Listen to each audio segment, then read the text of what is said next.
Ang Ebangyo. Ang Diyos ay banal, napaka-espesyal at walang katulad. Ang kasalanan ay nagdudulot ng kamatayan at paghihiwalay mula sa Diyos. Makasana ng tao, inuuna ang sarili kaysa sa pagmamahal sa kapwa. Ang mga tao ay inalipin ng kasalanan at hindi kayang maging banal sa kanilang sariling kakayahan. Ipinadala ng Diyos si Jesus na ganap na walang kasalanan. Ang ating kasalanan ay may kabayaran at binayaran ni Jesus ang halaga sa krus. Ipinako niya sa kamatayan ang ating kasalanan at pagkaraan ng 3 araw ay nabuhay siyang muli, nagtagumpay sa kamatayan. Ang mga nagtitiwala at nananalig kay Kristo ay binibigyan ng regalo at ipinapangakong buhay na walang hanggan. Ang Ebanghelyo ay ang mabuting balita na si Jesucristo, matuwid at ganap na walang kasalanan, ay namatay para sa ating mga kasalanan at nabuhay na muli.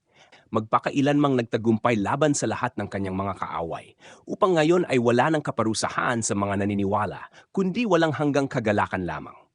Kinukumbinsi tayo ng Diyos sa ating mga kasalanan na nagdadala sa atin sa pagsisisi at pag-amin ng ating pangangailangan sa Kanya. Tinalikuran natin ang mga kasalanan na iyon at inilalagay ang ating tiwala sa Diyos at sa gawaing pagtubos ni Jesus sa krus. Tayo ay nagiging mga tagasunod ni Kristo.